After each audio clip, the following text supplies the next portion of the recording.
le soleil de Provence cognait comme un marteau sur l'enclume du destin, et Arthur sentit son cœur se fendre en deux au moment précis où Victor glissa l'anneau à son doigt. « Je t'aime » murmura Victor, les yeux brillants d'une promesse éternelle, mais Arthur, la gorge nouée, ne put que hocher la tête, car les mots qui bouillonnaient en lui étaient des lames acérées, prêtes à trancher les liens familiaux tissés dans l'ombre de l'hypocrisie. Et alors que l'assemblée applaudissait, un silence assourdissant s'abattit quand Arthur, d'une voix brisée par 20 ans de silence, lâcha, avant de nous unir, « Je dois vous dire la vérité sur ce camp. Sur ce qu'ils m'ont fait subir pour y guérir mon amour pour les hommes. » Arthur avait grandi à Lyon, dans une famille bourgeoise où les apparences étaient plus sacrées que les sentiments.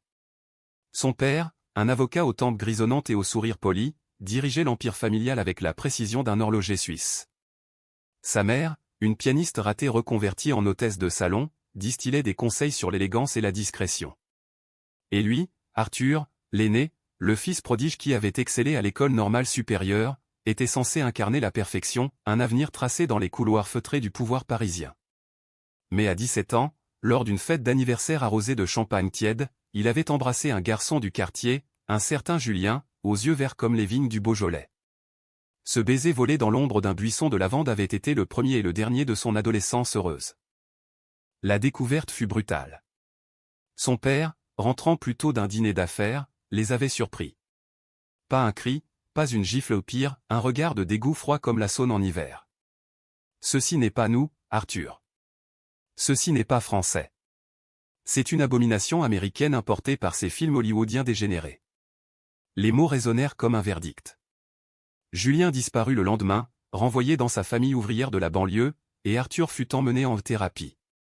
Pas une thérapie ordinaire, non, un camp de conversion, niché dans les collines arides du Luberon, un lieu discret financé par des catholiques traditionalistes et des lobbies discrets qui se targuaient de sauver les âmes perdues. On l'y envoya pour l'été, sous prétexte d'un stage de leadership chrétien. « Pour ton bien, mon fils » avait dit sa mère, les larmes aux yeux, en lui serrant la main comme si elle le confiait à un pensionnat élitiste. Le camp s'appelait « Renaissance divine », un nom qui sonnait comme une promesse de résurrection. 20 garçons, tous entre 16 et 20 ans, issus de familles conservatrices d'Europe entière, y étaient rassemblés.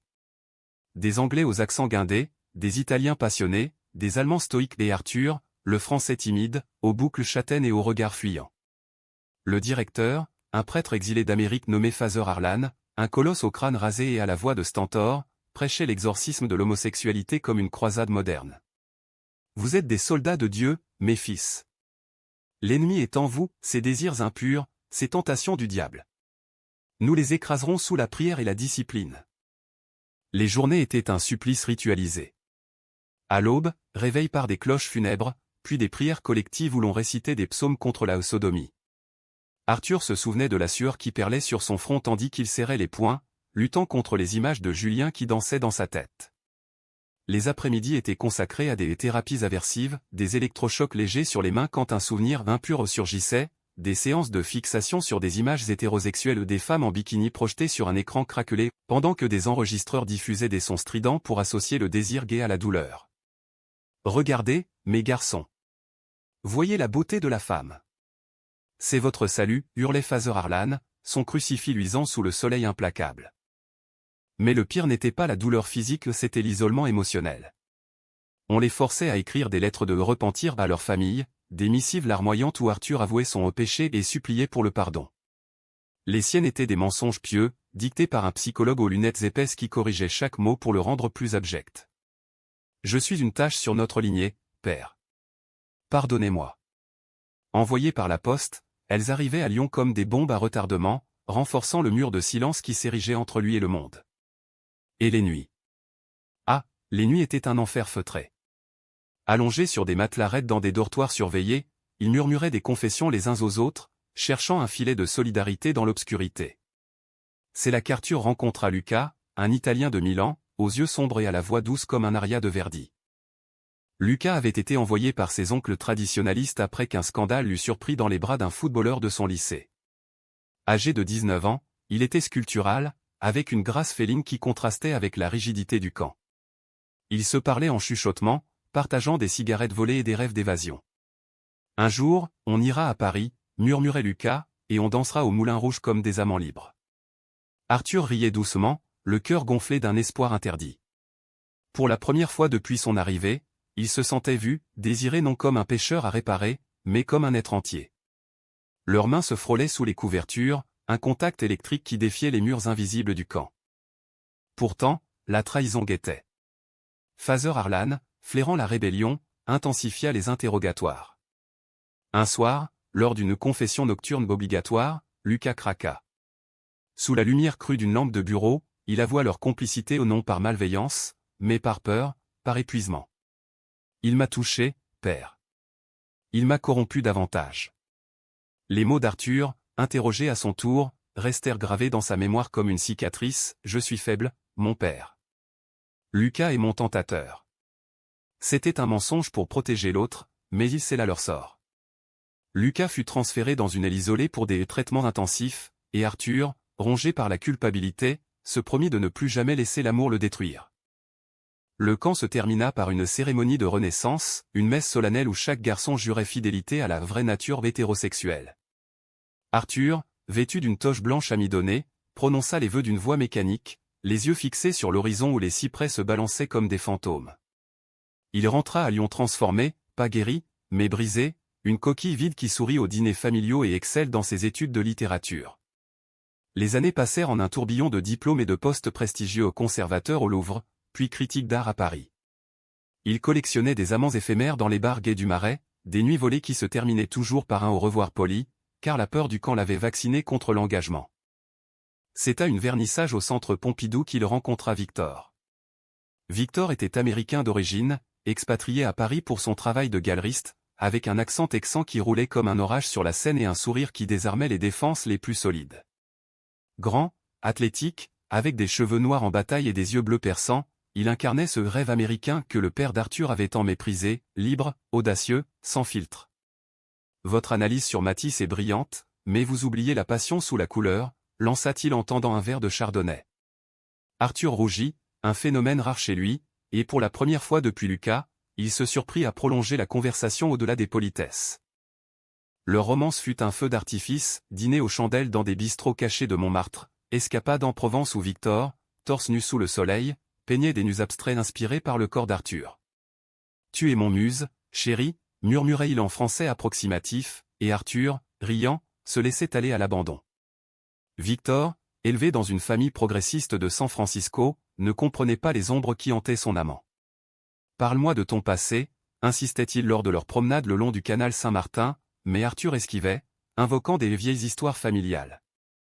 Leur amour était pur, intense, un baume sur les cicatrices du camp jusqu'à la demande en mariage, un genou à terre sous les lumières de la tour Eiffel, avec un anneau serti d'un saphir bleu comme les yeux de Victor. Le mariage fut planifié avec l'opulence d'un film de Woody Allen croisé avec un opéra de Puccini, une cérémonie civile à la mairie du 4e arrondissement, suivie d'une réception dans un domaine provençal loué pour l'occasion. La famille d'Arthur, réticente mais résignée après tout, Paris était Paris, et les mœurs avaient évolué, accepta d'y assister. Son père, maintenant retraité, arborait un smoking impeccable, sa mère, parée de perles, feignait l'enthousiasme. Victor, rayonnant, avait invité ses propres parents, un couple hippie de Californie qui dansait déjà sur du jazz manouche. Tout était parfait, jusqu'à ce discours. Assis à la table d'honneur, sous un dé de vigne vierge qui filtrait la lumière en motif doré, Arthur fixait le micro comme un serpent prêt à mordre. Les rires des invités un mélange cosmopolite d'artistes, de diplomates et de cousins lointains s'estompaient encore dans l'air embaumé de thym et de romarin. Victor, à ses côtés, lui pressa la main sous la nappe brodée, un geste complice qui aurait dû le réconforter. Mais au lieu de cela, il libéra un flot de souvenirs amers, les nuits solitaires après le camp, où il se réveillait en sueur, hanté par les cris étouffés de Lucas dans l'isolement. C'est maintenant ou jamais, se dit-il, et les mots jaillirent comme un vin trop vieux qui déborde du fût. Mes chers amis, ma famille. Victor et moi, nous nous engageons aujourd'hui non seulement l'un envers l'autre, mais envers la vérité qui nous a unis. Une pause, lourde comme le silence avant un orage. Son père, à 3 tables de là, leva son verre avec un sourire crispé, attendant les banalités sur l'amour éternel. Mais avant de sceller ce pacte, je dois vous révéler un secret que j'ai porté comme une croix pendant 20 ans. Un secret que vous, ma famille, avez contribué à forger. Les murmures s'élevèrent, un bourdonnement confus. Sa mère porta une main gantée à sa poitrine, ses yeux s'écarquillant derrière ses lunettes de lecture. C'était l'été de mes 17 ans. Vous m'avez envoyé à ce camp, Renaissance divine, pour me guérir de ce que vous appeliez mon problème. Un camp de conversion, financé par des ombres obscurantistes qui se cachent derrière des croix et des sermons. Là-bas, on nous a torturés, pas avec des fouets, mais avec des mensonges, des électrochocs pour effacer nos désirs, des prières forcées pour exorciser notre amour, des confessions arrachées sous la menace. La salle se figea. Victor, blême, serrait sa main plus fort, ignorant tout de cette page noire. Et le pire, père, mère. C'est que j'y ai trahi quelqu'un pour vous protéger. Lucas, un garçon comme moi, envoyé par sa propre famille. Nous nous soutenions dans l'ombre, et quand ils nous ont séparés, j'ai menti pour le sauver. Mais il a payé le prix fort, des mois d'isolement, de traitement et qui l'ont brisé. J'ai appris plus tard qu'il s'était suicidé, 2 ans après, dans une chambre d'hôtel anonyme à Rome. Un hoquet collectif traversa l'assemblée. La mère d'Arthur se leva à demi, son verre de rosé se renversant en une tache écarlate sur la nappe immaculée, un symbole involontaire de la blessure qui le rouvrait. « Arthur, mon chéri. Qu'est-ce que tu racontes ? C'était pour ton bien. Pour te sauver de cette vie. » Sa voix chevrotait, un mélange de déni et de douleur. Le père, rougeaud, tapa du poing sur la table, assez. C'est ton mariage, pas un tribunal. Ces camps étaient des retraites spirituelles, pas des tortures. Tu inventes pour nous humilier devant ces Américains décadents. Victor, les yeux emplis de larmes contenues, se tourna vers lui, laisse-le parler, s'il te plaît. C'est notre jour, mais c'est sa vérité. Arthur continua, la voix gagnant en force, comme si les mots, libérés, prenaient vie propre. Il décrivit les détails avec une précision chirurgicale, les matins glacés où il courait nu sous la pluie pour briser l'ego charnel, les soirées de réparation où des témoins hétérosexuels, souvent des acteurs payés, simulaient des unions saines pour nous dégoûter de nos inclinations. Vous pensiez que c'était de l'amour filial, n'est-ce pas? M'enfermer pour me normaliser. Mais vous m'avez volé des années, des amis, une partie de mon âme. Et aujourd'hui, en épousant Victor, je choisis la vie, pas la vôtre, pas celle du mensonge. Les invités, partagés entre l'horreur et la compassion, échangeaient des regards gênés. Les parents de Victor, eux, hochèrent la tête en silence, leur progressisme californien contrastant avec le mur de déni français. La réception se transforma en chaos feutré. Des cousins s'excusèrent pour aller fumer en cachette, murmurant sur ces histoires d'Amérique qui corrompent tout. La mère d'Arthur, effondrée dans les bras d'une tante, sanglotait doucement, nous pensions te protéger. De la rue, des jugements. Mais Arthur, vidangé, se tourna vers Victor, qui l'embrassa tendrement devant tous, un geste de solidarité qui fit taire les chuchotements. Je suis fier de toi, souffla-t-il. Pourtant, au fond de lui, Arthur savait que la tempête n'était qu'à ses débuts. La nuit tomba sur le domaine, les lanternes chinoises se balançant comme des âmes errantes, et tandis que les premiers invités partaient, il vit son père s'éloigner seul vers les cyprès, silhouette voûtée contre le ciel étoilé. Les jours suivants furent un tourbillon émotionnel. À Paris, de retour dans leur appartement haussmannien du Marais, avec ses parquets cirés et ses bibliothèques croulant sous les volumes de Proust et de Baldwin, Arthur et Victor naviguaient les remous. Victor, pragmatique comme un cow-boy hollywoodien, organisa des appels avec des associations LGBTQ+ françaises, SOS homophobie, inter-LGBT, ou pour que Arthur témoigne anonymement. Ton histoire peut sauver d'autres vies, babe, insistait-il, en mélangeant l'anglais et le français avec cette nonchalance qui charmait Arthur. Mais les appels familiaux étaient des chants de mine. Sa mère, larmoyante, envoyait des messages, reviens à la maison, mon fils. Oublions tout ça. Son père, furieux, raccrochait au bout de 3 mots, traître. Pourtant, dans l'intimité, leur amour s'approfondissait. Victor, avec sa sensualité débridée, transformait les nuits en ode à la guérison, des caresses lentes sur la peau marquée par les souvenirs, des murmures qui effaçaient les prières du camp. Tu es entier avec moi, disait-il, et Arthur, pour la première fois, croyait presque à ces mots. Ils planifièrent un voyage en Toscane, pour honorer la mémoire de Lucas, ou une randonnée dans les collines où il avait grandi, un rituel païen pour exorciser les fantômes. Mais le destin, ce farceur cruel, intervint sous la forme d'une lettre arrivée par courrier recommandé, une invitation formelle de Father Harlan lui-même, désormais installé en France comme consultant pour des groupes catholiques radicaux. Mon fils, j'ai entendu parler de ton mariage. Viens me voir. Il est temps de clore le chapitre. Arthur trembla en lisant ces lignes, tracées d'une encre noire comme l'encre du repentir forcé. Victor, alarmé, voulut la brûler, mais il insista, non. Je dois affronter le monstre. C'est ainsi qu'ils se rendirent à Avignon, dans un monastère restauré où Arlan dirigeait désormais des retraites modernes. Le prêtre, vieilli mais toujours imposant, les reçut dans un bureau aux murs tapissés de croix et de bibles annotées. « Arthur, mon brebis égaré. Tu as succombé aux sirènes du monde. Mais Dieu pardonne. » Ses yeux, froids comme l'acier, balayèrent Victor avec un mépris à peine voilé. Et ce partenaire. Un produit de la décadence yankee, n'est-ce pas? La confrontation fut un duel verbal, un opéra tragique à 3 voix. Arthur, la voix chevrotante au début, déversa tout, les tortures psychologiques, les suicides qu'il avait appris plus tard, pas seulement Lucas, mais 3 autres garçons du camp, anonymes dans les statistiques des journaux. Vous nous avez brisés pour un dieu de haine.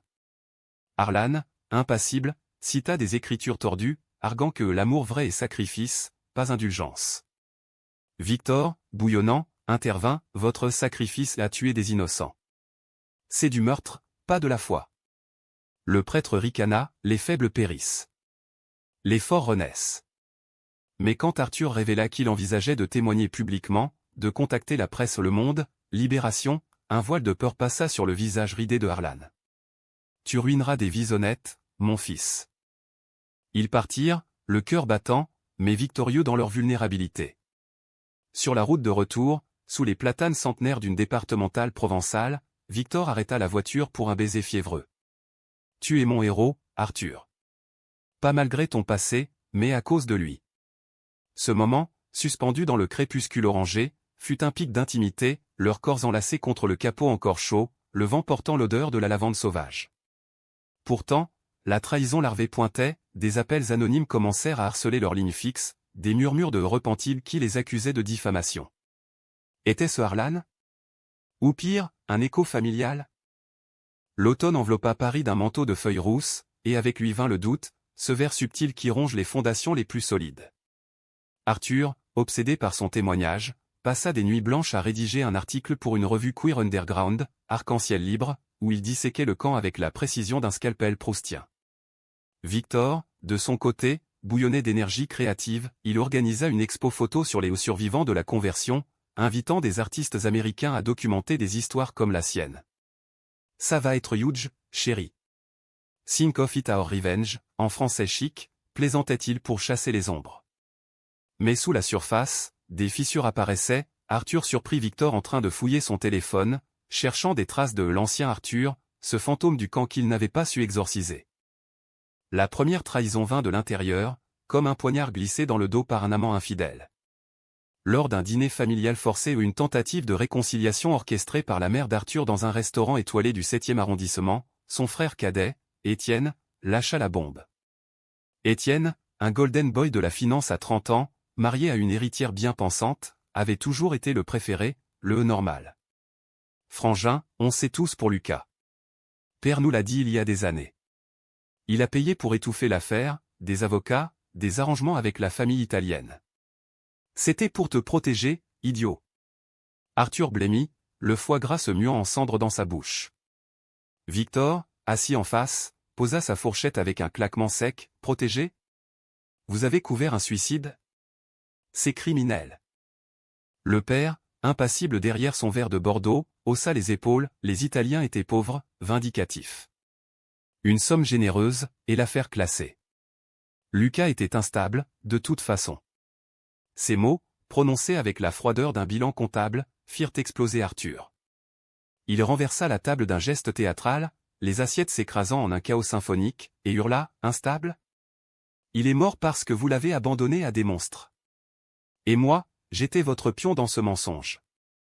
La mère, hystérique, s'effondra en pleurs, Étienne, tais-toi. C'était pour l'unité familiale. Mais le mal était fait. Victor, soutenant Arthur dehors sous une pluie fine, murmura, on porte plainte. Ensemble. Pourtant, la passion qui les unissait se mua en champ de bataille. Victor, avec son tempérament volcanique hérité des prairies texanes, exigeait des détails crus sur le camp. Combien de fois as-tu pensé à Lucas pendant qu'on baisait?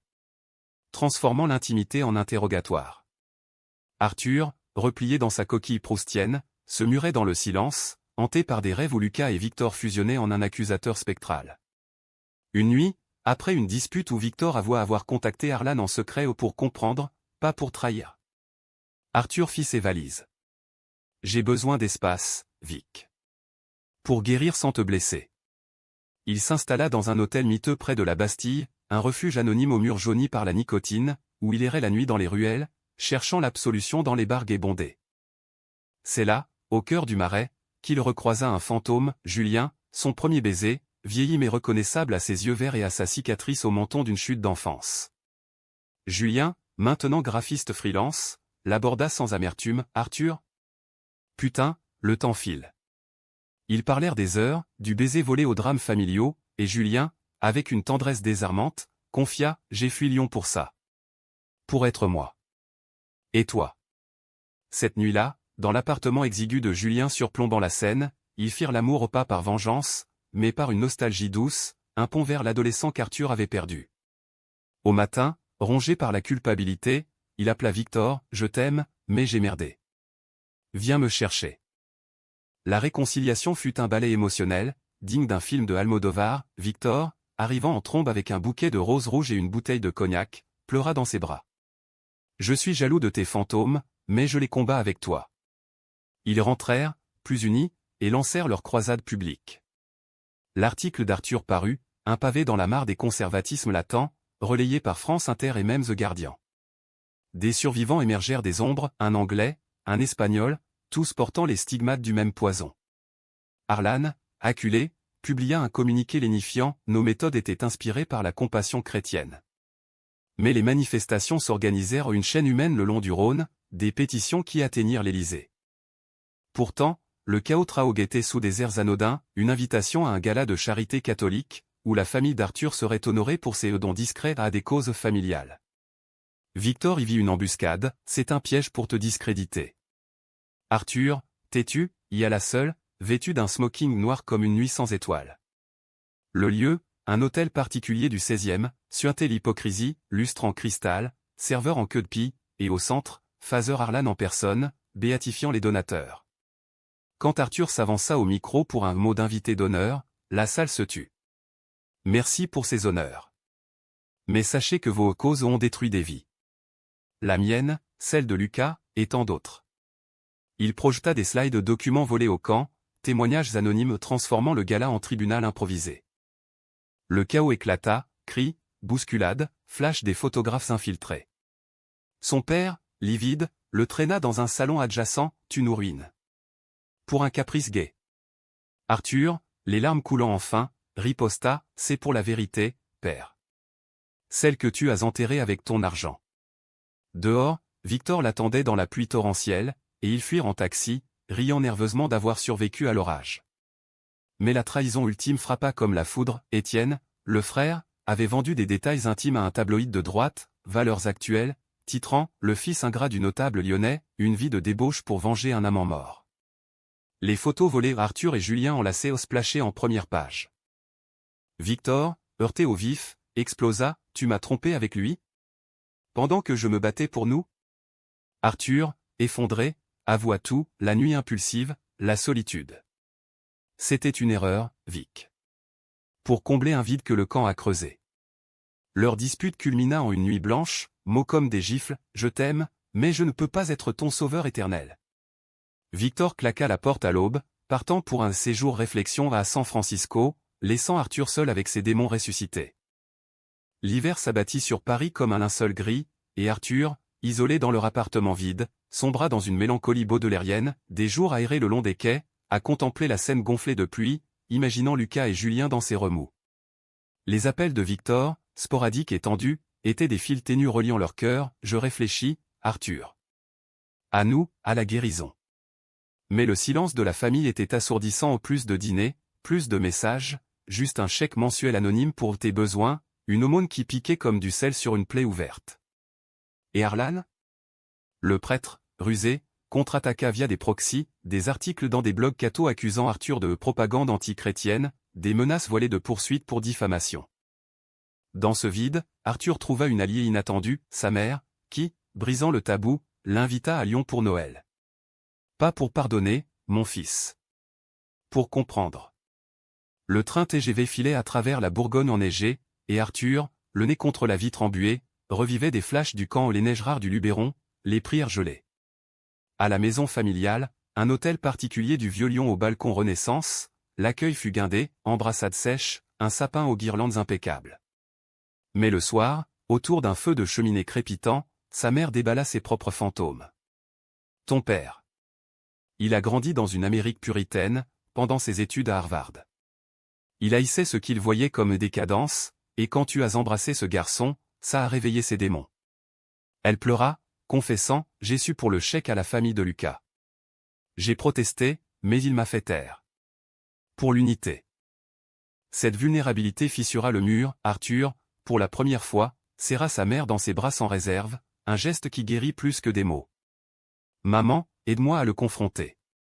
Le lendemain, Noël, ils piégèrent le père dans son bureau aux livres reliés cuir, où il sirotait un cognac en feignant la lecture. Henri, écoute ton fils, implora TL. Arthur, la voix ferme, déroula le fil, tu as payé pour un silence qui a coûté une vie. Et le mien? Tu m'as envoyé à ce camp pour apaiser ta peur d'un fils américain. Point. Le père, d'abord rigide, craqua enfin, les larmes, rares comme une éclipse, coulant sur ses joues parcheminées. J'avais peur de te perdre, comme mon frère. Gay, ruiné par le scandale aux States dans les années 70. Mort du sida, seul. La révélation frappa Arthur comme un coup de grâce, la haine n'était que de la peur héritée, un cycle à briser. Pourtant, le retour à Paris apporta une nouvelle tempête.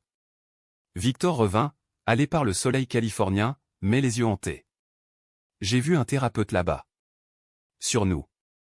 Ils s'assirent sur leur balcon étroit, face au toit de zinc scintillant sous un soleil hivernal pâle, et Victor avoua sa propre trahison, j'ai couché avec un ex, à Frisco.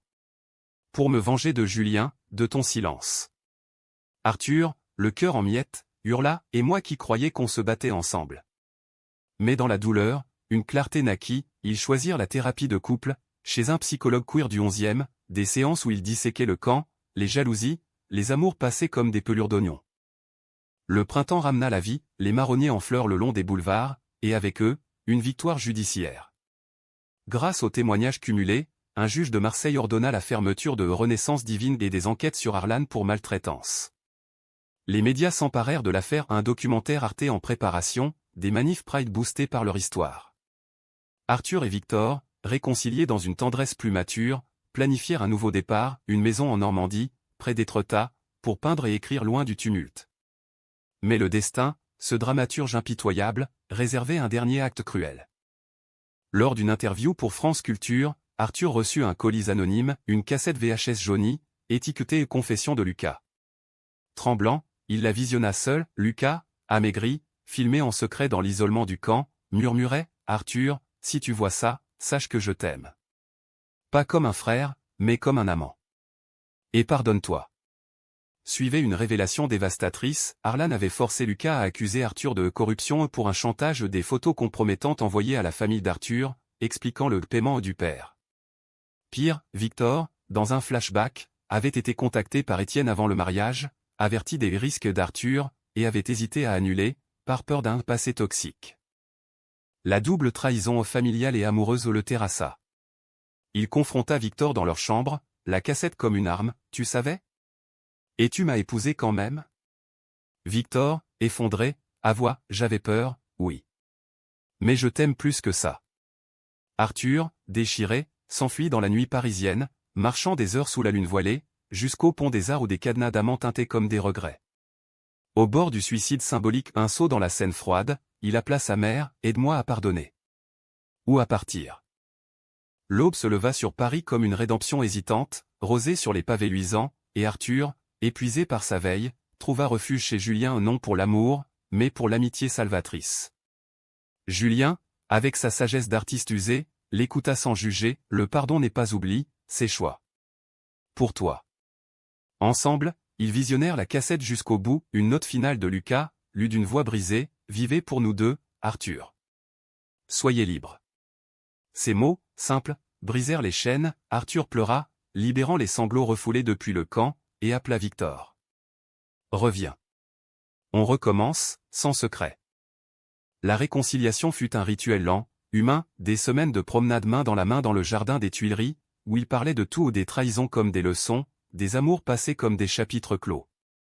Victor, humble pour la première fois, confia ses propres cicatrices, une enfance marquée par le divorce de parents trop libéraux, un vide comblé par l'hyperactivité.